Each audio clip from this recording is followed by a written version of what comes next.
Let us get good to go. Hello. Hello. Welcome. It has been a while. Quite a long time, which is why now all three of us are here. That's right. Yeah. And it had nothing to do with scheduling issues that prevented somebody from being here, but they cleared up. So, hey, welcome back. So if you are unfamiliar, this is Book Buffet.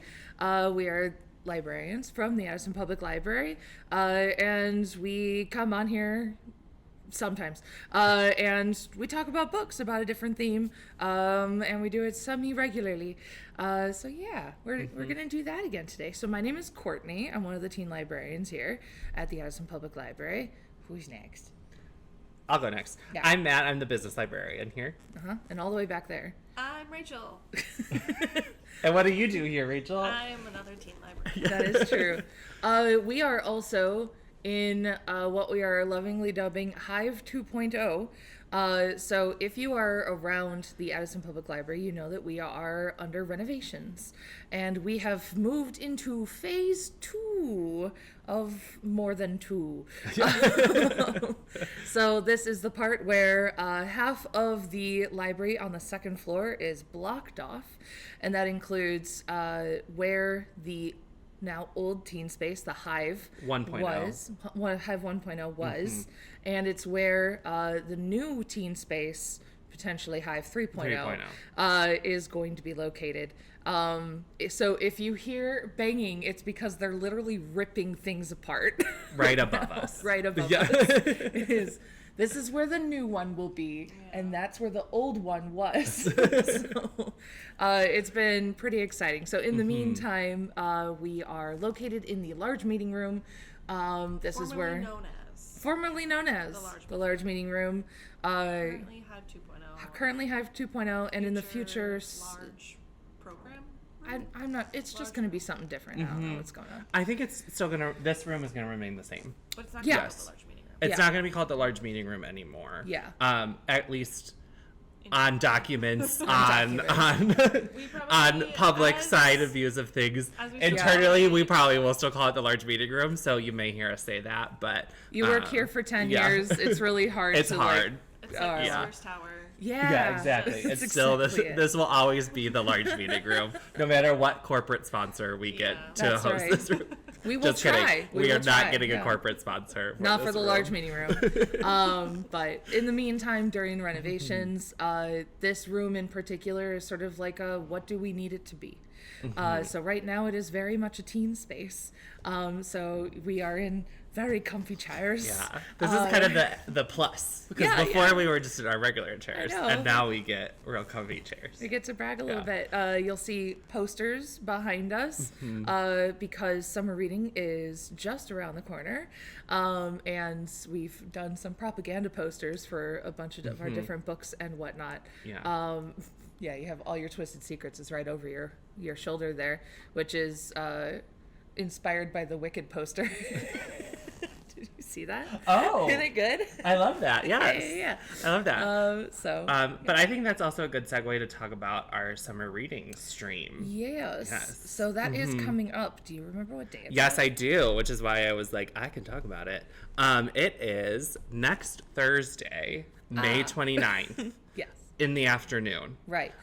So we won't be doing Book Buffet next week. We won't be doing Book Buffet because we have our summer reading stream where you're going to hear about all of the summer reading books for children, teens, and adults. Yeah.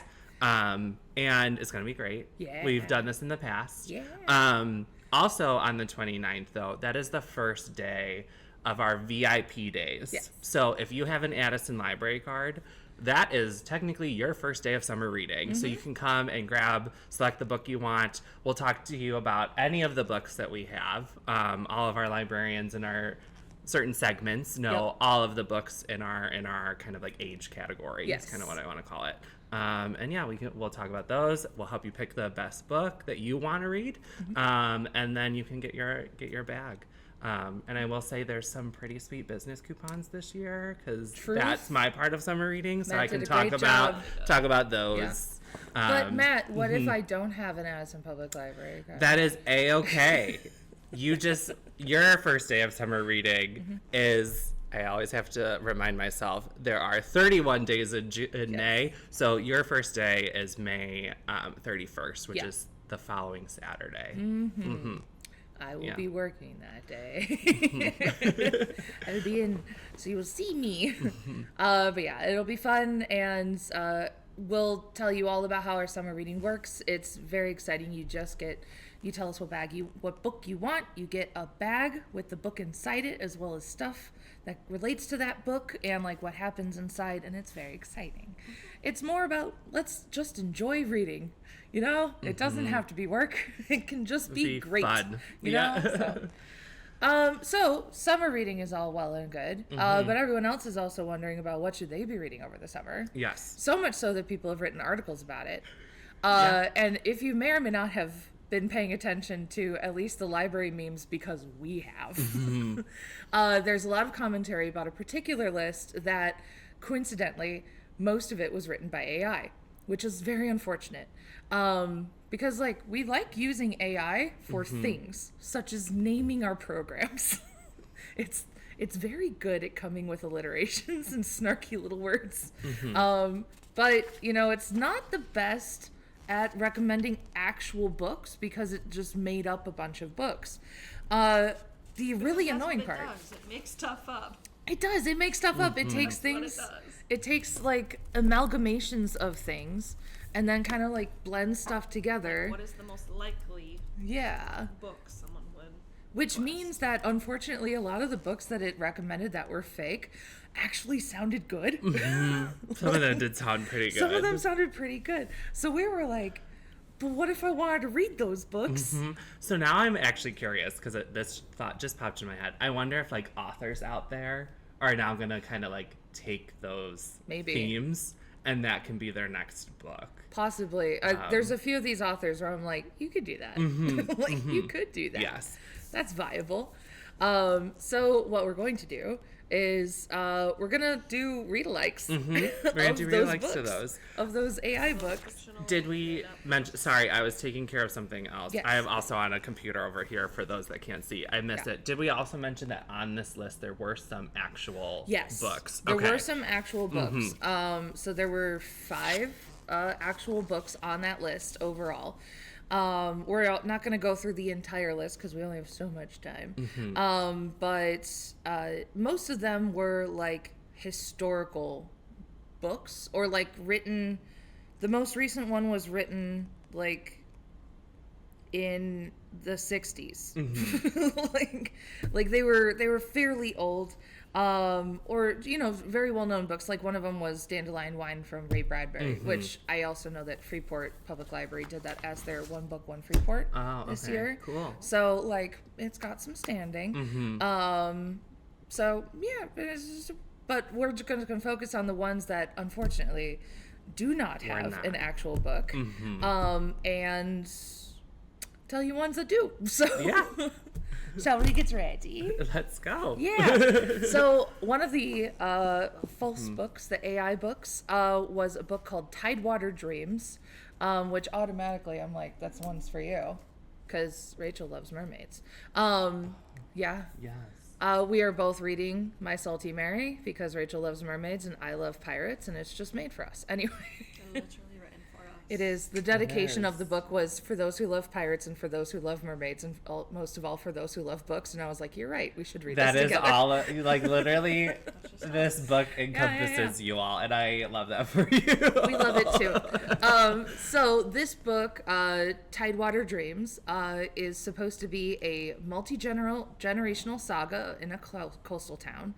Have magical realism that kind of meets with environmental activism, and it's about a family confronting rising sea levels while uncovering long buried secrets. So sort of like I think more of a darker tone is kind of my guess. We kind of took on like a magical realism, so a more realistic world with a touch of magic. We pulled on more like environmental like implications and like consequences to that, as well as like relationships. So we have The Girl from the Sea. So this is a graphic novel, and as Matt found out, we do have some LGBT representation. It gives it away. Yeah, I think out of the three of us, I am the only one who has not read this. This is true. Yet. This was our summer reading. Yeah, this was the summer reading. I knew it looked very familiar. In previous years. Something like that. This book actually needs a little bit of love and care. It has been read so many times that the binding's a little bit broken. But good for that. Good job, book.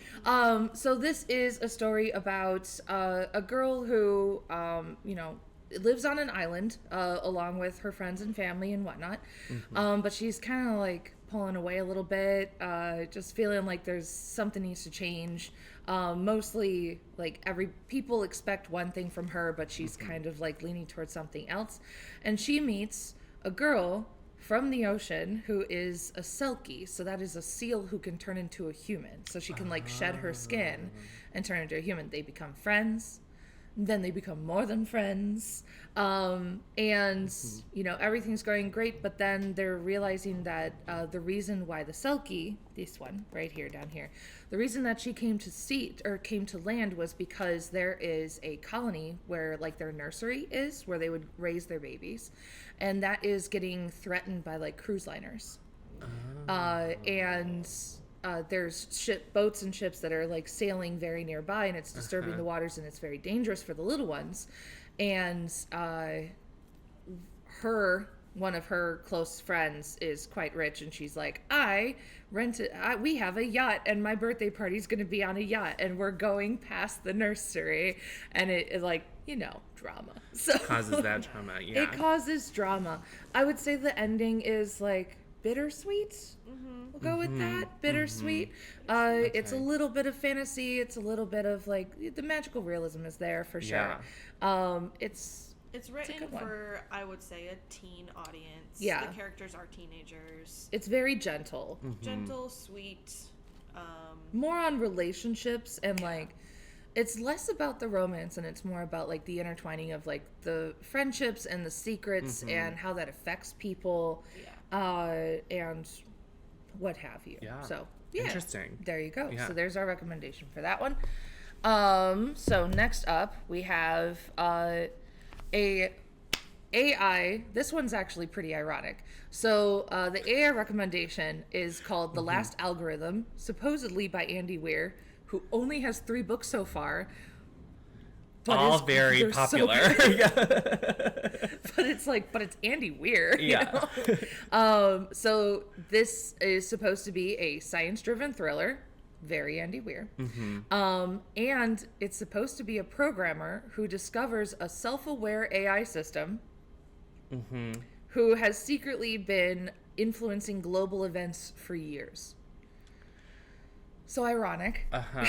Definitely. That with this AI being is written like by AI. calling itself out there a little bit. So I think I've probably seen 1 or 2 movies about that as well. But there's plenty of them, honestly. There's quite a lot. Like, I just got a list of like 20 in my mind right now, and it's just like, all right, that's not what we're talking about. So I did pull a couple of books for that. First off, there's an Andy Weir book. Because Andy Weir is like so distinctly himself. His writing style is so very himself. He does, what is it called? The Martian and Project Hail Mary are known as hard sci-fi.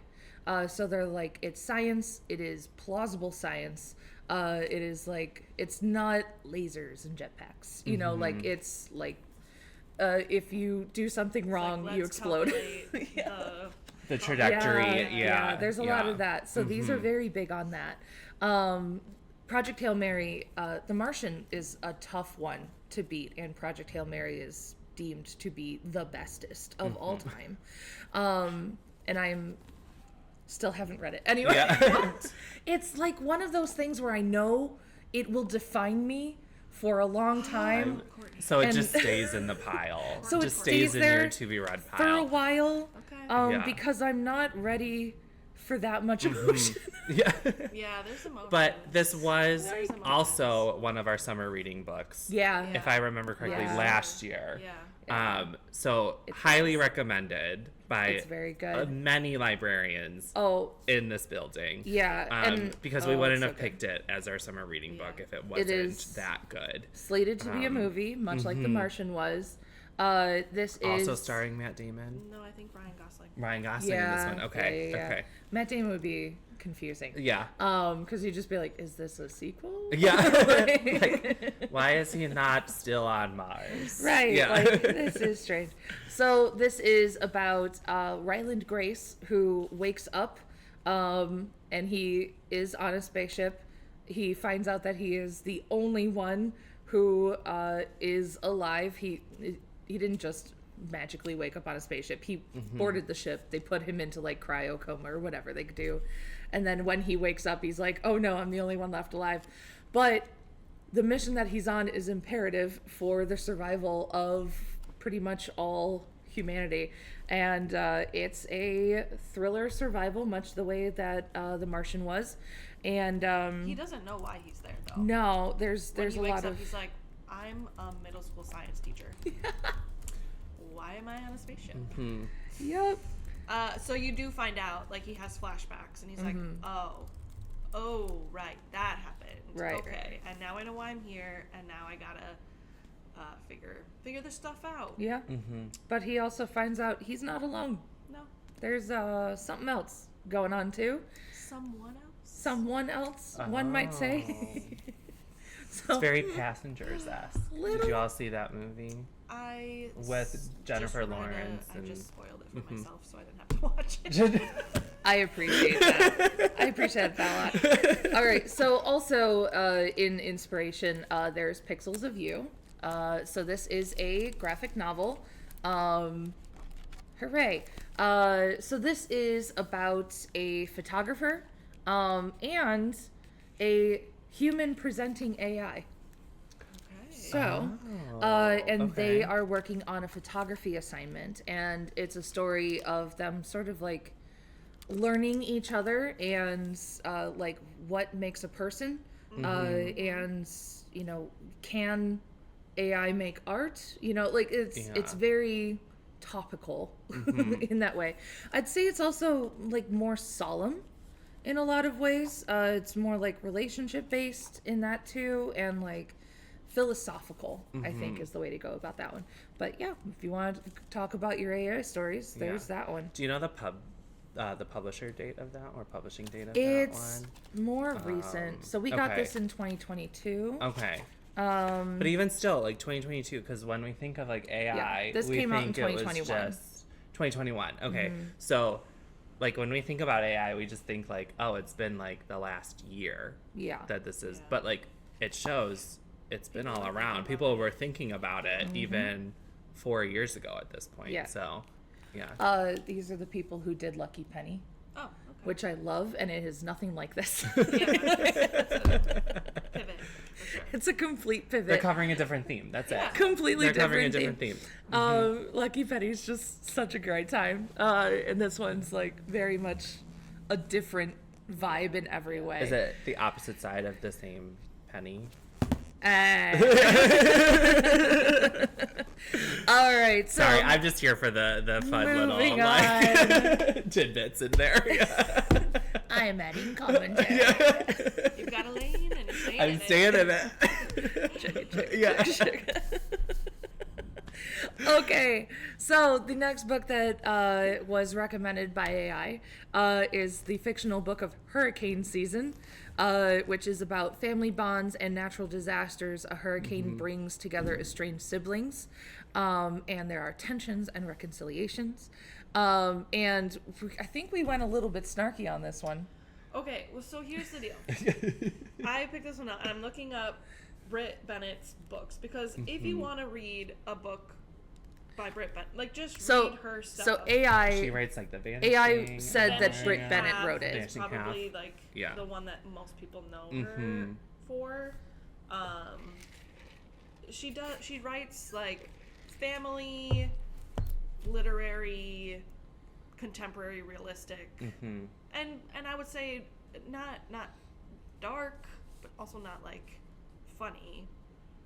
Sure. Mm-hmm. Not horror, Yeah. but not romance. Kind of like a middle of the road, like just like an Yeah. everyday But I would say life her book, type like thing. definitely a book club book. Yeah. It's like a It's book definitely a that book like club you're book. gonna want to read and talk about with someone else because it's interest. There's a lot of like Yeah. Layers and characters and things like that. So like just read her books.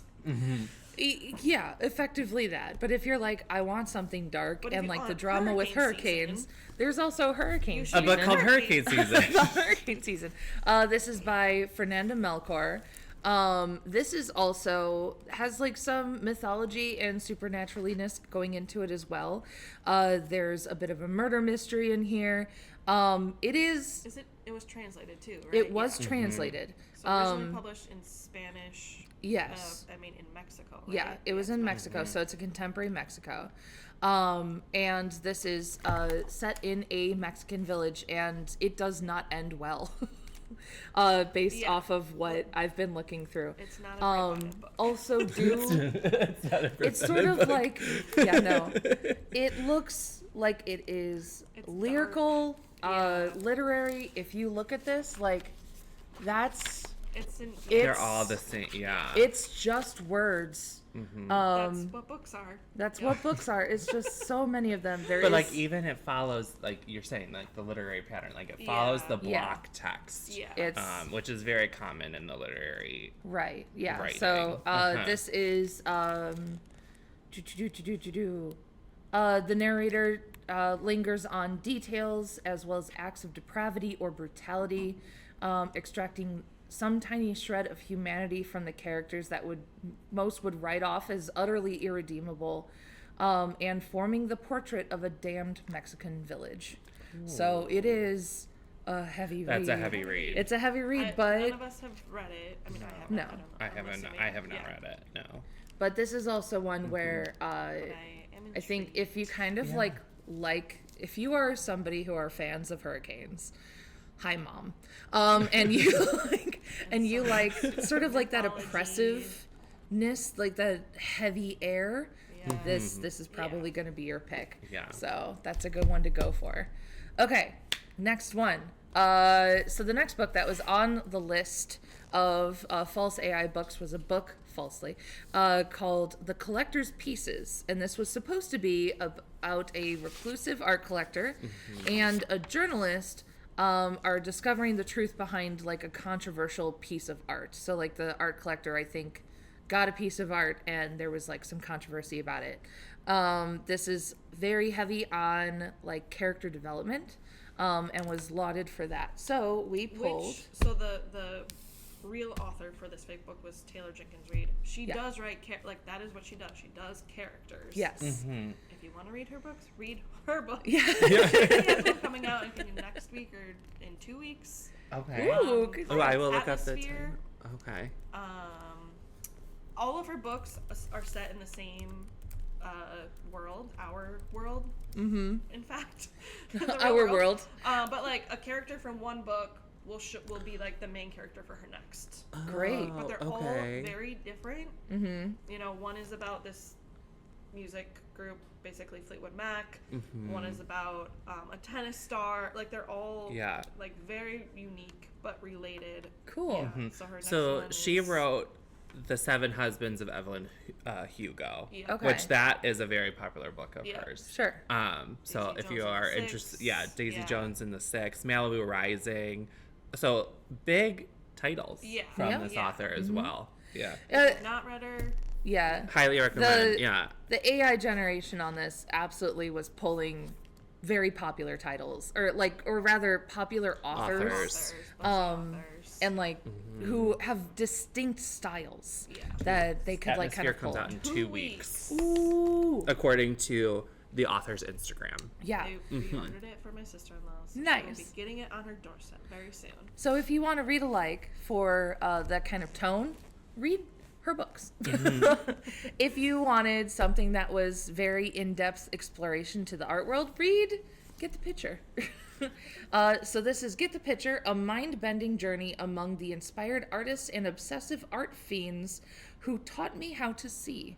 This is by Bianca Bosker.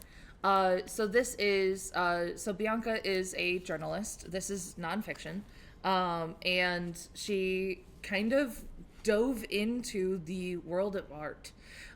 She kind of like talked to artists and worked with them. She like tried to see through their eyes, and just discover like, why does art matter? And like, you know, oh, they just put paint on a piece of paper.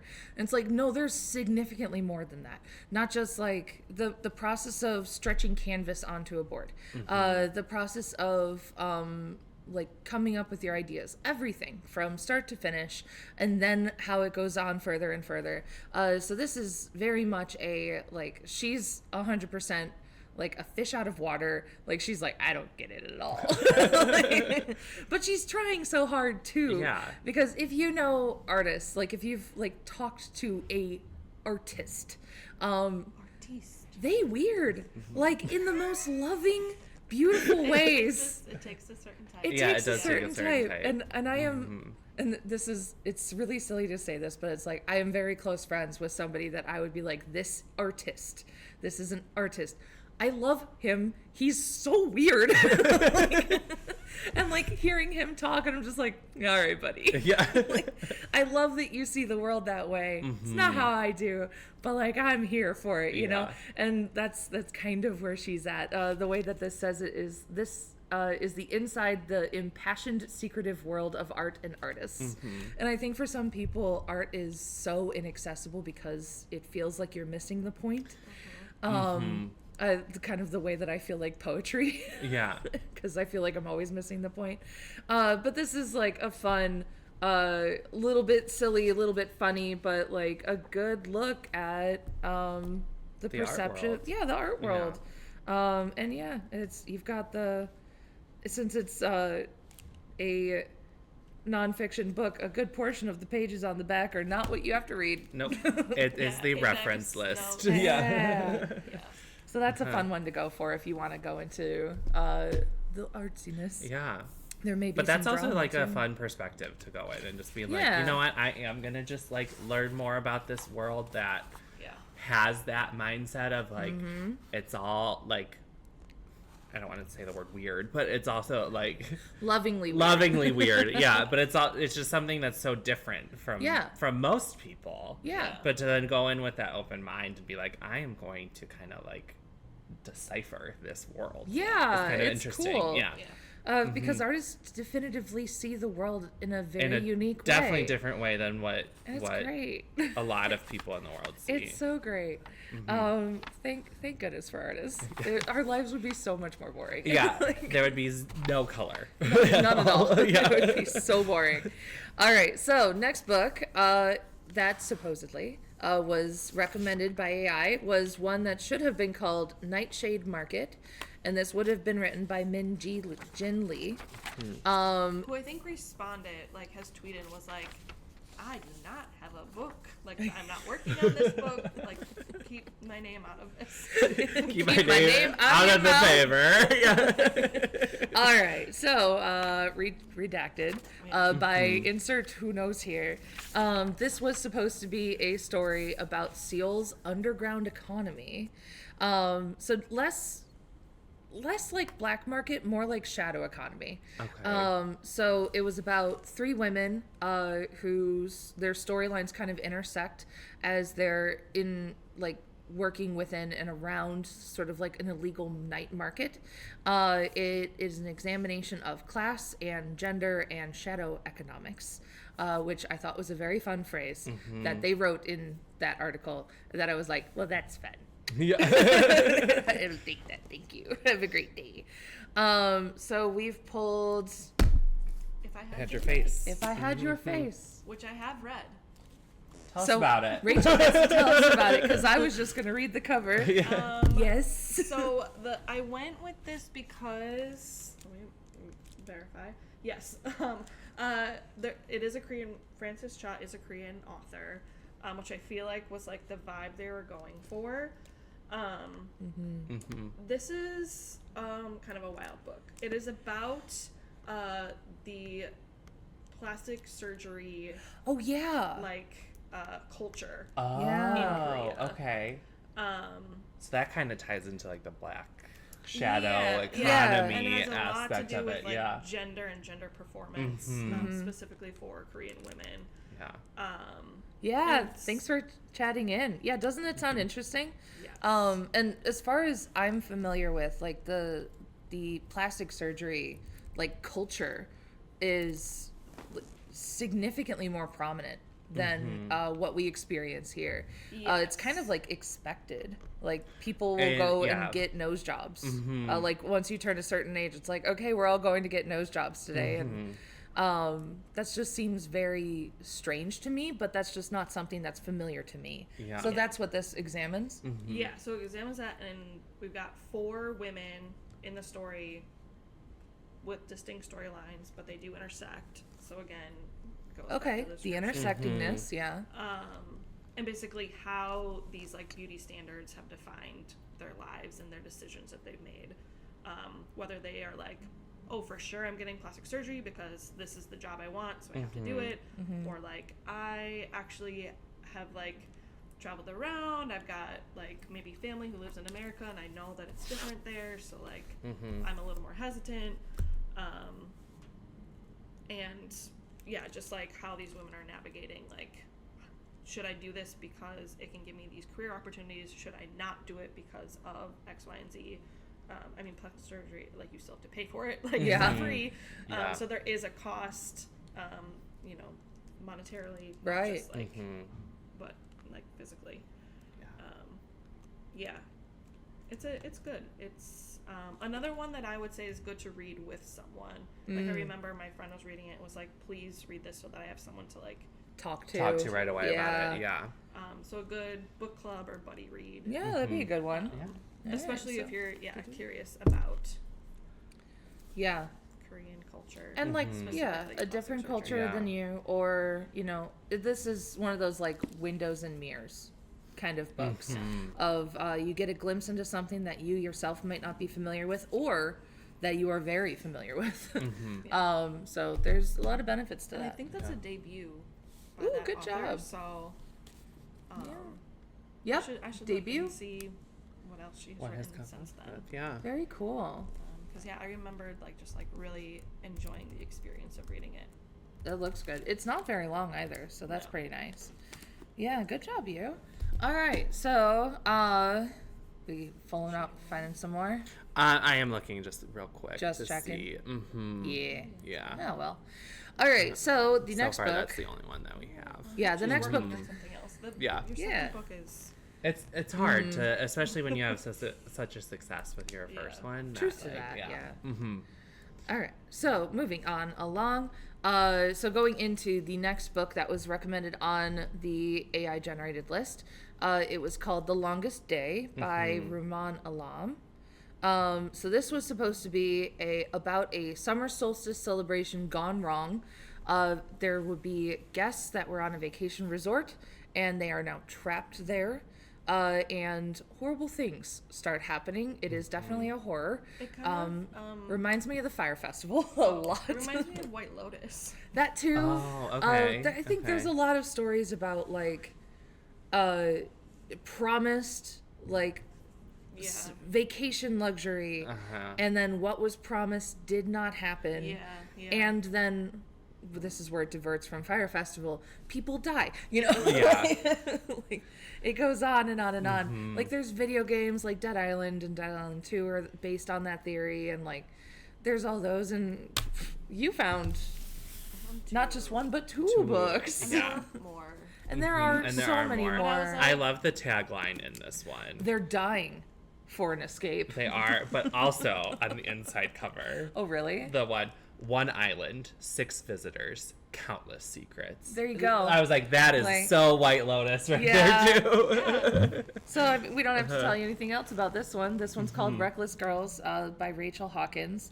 It is shelved in crime.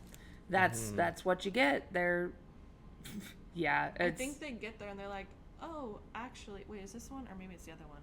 One of them is they get there and they're actually on a TV show. Oh, maybe that might be this one. And then that one is just. I feel like they would have. probably this one. Yeah. This one is more like someone is killing people on the island. Yeah. We gotta So figure it out. one of the like quotes on the back about the book from from another author kind of equates it to like an Agatha Christie novel. Nice. So like if you like Agatha Christie novels, and then there were, I would feel like that it's more like this is more of a and then there were none rather than like a Murder on the Orient Express type murder. Yeah. Mm-hmm. So the other book is They All Fall Down, and this is by Rachel Housel Hall. Look, the Rachels. The Rachels. Rachel Hawkins and Rachel Housel Hall. And very much similar. This was supposed to be a trip of a lifetime. They got a luxury private island off the coast of Mexico. 6 other strangers. Again, it's the 6 thing, you know. 6 is it's like a good number. pack number. They've been brought onto the island under false pretenses, and everyone has a secret. There's a mansion, no cell phone coverage, and then suspicions and accidents and what have you. So if you like your thrillers, if you like your survival, trapped, kind of like stranded types of stories, there you go. You got them. There'd be options. And there are more. There's so much more. Because that is a very popular theme. It's a popular, Yeah. Which is... Love it. And it's a good summer, like... A good summer theme read. Yeah. Like to read Those are fun. Yeah, I wouldn't necessarily call that one a beach read, but... Maybe not. Yeah. Yeah. Because it's not as breezy to just like quickly read through it. Summer scares. Yeah. True that. All right. Following up with that one is, so AI recommended a book called Boiling Point by Rebecca McCall. This was supposed to be about a climate scientist who works for wealthy clients and basically making things work out so that they could do what they want, really. And she has to deal with the impact of that coming from the vitriol, I think, from her daughter, who is a teenager who becomes an eco-activist and is specifically targeting her mom's wealthy clients. So we got some environmentalness going in. There's some family drama happening as well. So, Rachel, you pulled out like an absolute monster. Look. This book is so heavy. I found it in the catalog, not on the shelf, so I did not know how big it was. All right, I'm doing the drop test, so any of you get a like it's begin. So this is The Deluge, which is a very fun word to say. This is by Stephen Markley. Do you remember why you picked this one? Let's see. Okay. Let's see. I picked this one because an unrelenting ecological crisis looms. Oh, okay. The ecological crisis.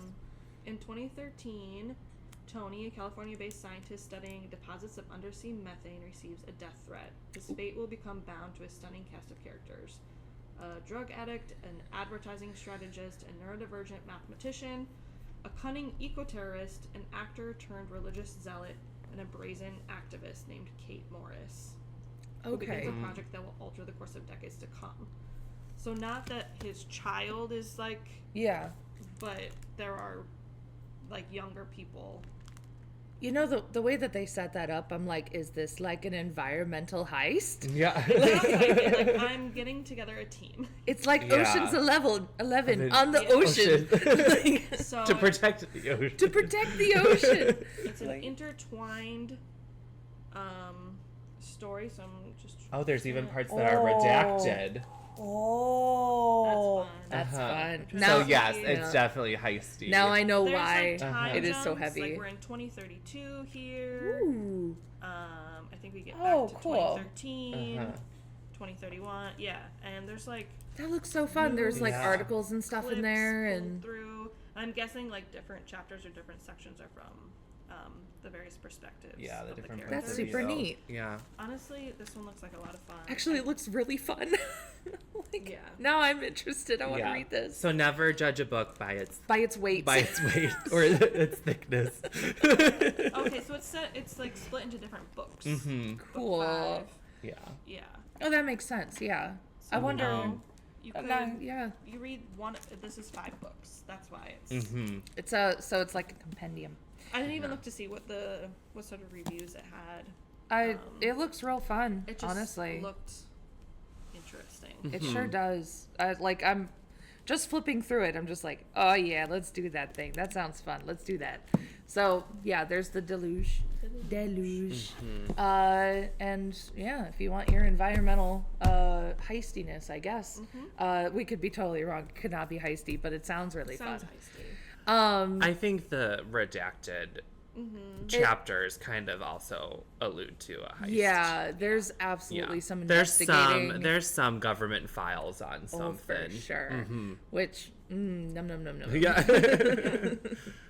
All right, so the next book that we're going to talk about is kind of a cheat. I'm not going to lie. So it's not a cheat. Hold on, we'll get there. We'll get there. It's a cheat because we don't have the physical book with us. Oh. That's part of it. I can talk about it though. That's right, you can. So the book that was suggested by AI is a book called Migrations, and it is said to be written by Maggie O'Farrell. It is about climate change through the eyes of a wildlife photographer, following the last migration of a species that had been thought to be extinct. And this book sort of parallels the character's personal journey of loss and discovery. So the book that you recommended that we don't have is Migrations. Yes. By Charlotte McConaughey. McConaughey. A different Irish writer. Yeah. So close, but no cigar. And the description is almost exactly the same. Migrations is about the main character is following the final migration of they need to make sure will this bird make it to where the food source is, or this bird is going extinct. Wow. But because of climate change, coastlines changing, weather changing, food being available. It's set slightly into the future so that climate change has advanced to the point where certain foods are no longer even available for humans. And yeah, this woman is following the flight pattern on a boat. You find out later what has happened to her in her past and why she is there. Yeah. So yeah, it sounds very similar to what was kind of pulled out. Yeah. Which, cool. I'm glad that book exists. It's fun. It's good. Yeah, it's just different author. It's a little dark. I think I read it in the fall, winter, and that felt like the right vibe. Okay. It's not a super summery. Yeah. Read, I would say. Gotcha. All right, so the last book that we're going to talk about that was recommended was supposedly written by Delia Owens, who wrote Where the Crawdads Sing. Yes, so very popular book. Yes. Very extremely popular. Very lauded. Reese Witherspoon book club book. Everybody. Made into a movie that you can watch on Hulu now, I think. Yeah. So plug for Hulu. Yeah. Right there. Not a sponsor. Not a sponsor. We're a library. We don't have sponsors. Very, very popular. So I'd be shocked if the AI bot wasn't we need to get something over there. So the book that was recommended, supposedly written by Delia Owens, was called Salt and Honey. Supposed to be atmospheric, blending science with a coming-of-age novel, and just set in the salt flats of Utah. So basically, they were just where it's very Where the Crawdads Sing. It's Where the Crawdads Sing. They were just it's another Where the Crawdads Sing. So I searched for... But now in Utah. That's the first one, isn't it? It's... swampy, right? Yeah. I forget if it's Louisiana. Where do the crawdads sing? No, I'm gonna look this up because now I don't want to say the wrong state. Yeah. Versus salt. Right. I don't remember if it's the Everglades or where that is. So have either of you read Where the Crawdads Sing? Or... I have. No. Okay. I have not either. It's not very a personal good. story for me. Yeah, it's very good. I did enjoy the book. The movie was also very good as well. Nice. Yeah, I can't speak highly of it. More highly of it, yeah. So there were a couple of books that I pulled to like be as read likes for that one. One of them is called The Golden Child, The Golden Child, by Claire Adam. This is set in rural Trinidad. And it is about a family. You certainly learn the cast of characters. There's the father, who works long and hard at a petroleum plant. The mother who works at home. Their sons, who are 13 years old. They have varying different skills. And somebody goes missing. One of them goes missing, and it sparks a whole community of support, but also judgmentalism. Taking care of your own, but also casting out those who are different. It is certainly like a social commentary on a community and individuals within that community as well. So I think which connects fairly well with Where the Crawdads Sing. When I was looking around, this one was pretty highly recommended as well. So that one looks good. Before you talk about the next book, yes. With my Googling off to the side. The Googling. Where the Crawdads Sing is based in the marshes of North Carolina. Yeah. While the filming of the movie took place in Louisiana. Right. So a very southern, Southern American, or Southern United States of America, kind of environment. And if that was like where you really wanted to like spend more of your time, so here's Furious Hours. This is actually nonfiction. So this is the murder, fraud, and the last trial of Harper Lee, who wrote To Kill a Mockingbird. So, which very famously set in southern rural America, and dealt with, so this in the same way that like To Kill a Mockingbird does, and then I believe in Where the Crawdads Sing, this is southern atmospheric. It is following along with like the court systems and like the series of events with like legal proceedings. So this was a preacher was accused of murdering 5 of his family members for insurance money in the 1970s. And with the help of a lawyer, he escaped justice for years until a relative shot him dead at the funeral of his last victim. So this actually happened. And despite hundreds of witnesses, his murderer was acquitted thanks to the very same attorney that had defended the guy. Drama. Anyway. So I'm going to check that out when we're here. Yeah. So, I was like, just like let me to make it even to make it even better. Like all of our true crimies are just like, I already know. And I love nonfiction. You all know that. So I know. I know. Sitting in the audience during the vigilante's trial. So this is the one who shot him at the funeral. Was Harper Lee. I know. I love it. Who had traveled from New York City to Alabama with the idea of writing her own In Cold Blood, which was a true crime classic that she had helped her friend Truman Capote's research. So Lee spent a year in town reporting on the Maxwell case and many more years trying to finish the book that she eventually called The Reverend. So this brings it all together. Yeah, I'm going to take that. There you go. Thank you. You can check it out after Matt. After I am done with it. Yes. Yeah. Doesn't that sound cool? It does sound so cool. It looks so cool. I found that. I was like, yeah. And that's the showstopper. Yeah. So that is the list that I was able to find based on all of those, fairly interesting sounding recommendations. We found ones that you could actually read. Yeah. So, admittedly, on that list was also the real books that were recommended was Bonjour Tristesse. I don't know. It's French. I can't do it. I'd never learned. And that was by Francois Sagan. That one is real. There's Beautiful Ruins by Jess Walter. Dandelion Wine by Ray Bradbury. Call Me by Your Name by Andrew Eisman, and Atonement by Ian McEwan. So those are all real books that you absolutely can check out from your local and library. Should. So enjoy them. Unless you're like, no, I don't like those books. In which case, don't. Let somebody else enjoy them. We just gave you a whole list of That's other fine. books you could read we too. Found other ones. You know?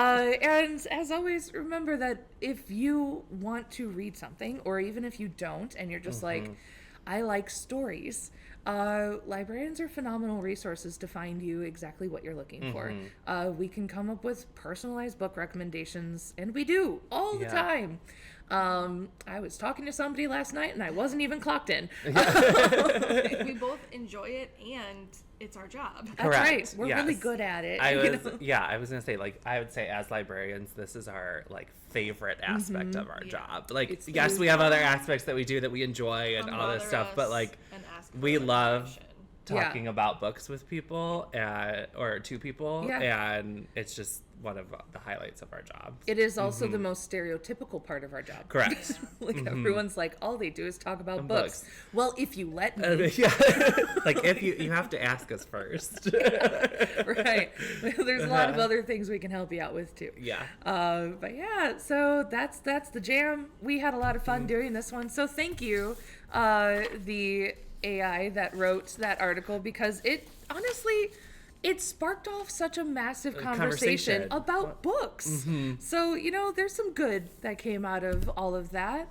And we're enjoying ourselves. So, hey, it's all grand. So, yeah, thank you for joining us, all of us, for Book Buffet. We have the next streams that are coming up one is Tuesday. We have a Let's Play on Tuesday. Yeah, we're going to be playing The Plucky Squire. I'm really excited for that one because our summer reading theme is plot twist, and we'll be talking about that more.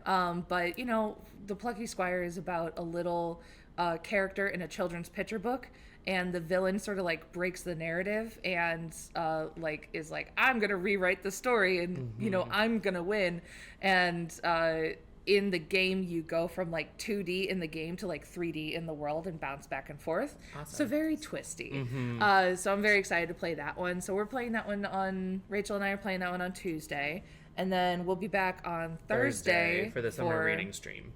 For our summer reading stream. And we'll talk more about the plot twist theme as well as all the books we picked out because of that theme. And even just like summer community events, even we'll talk about too, and all that good stuff. We'll also talk about our upcoming like summer streams that are going to be going around and like the timing on that stuff.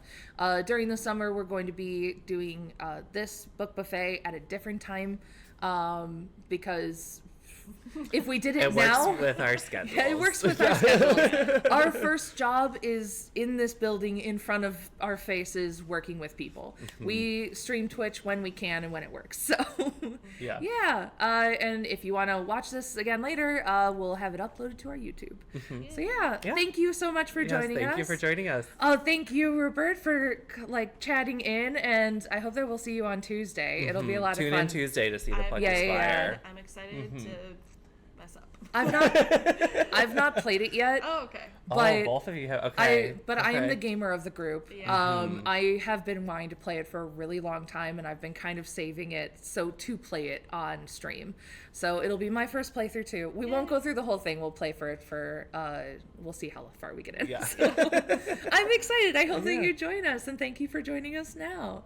All right. So for all of you who are watching, and all of you who will eventually be watching through the YouTubes, thanks for coming on, and we'll see you next time. Bye. Bye. Bye.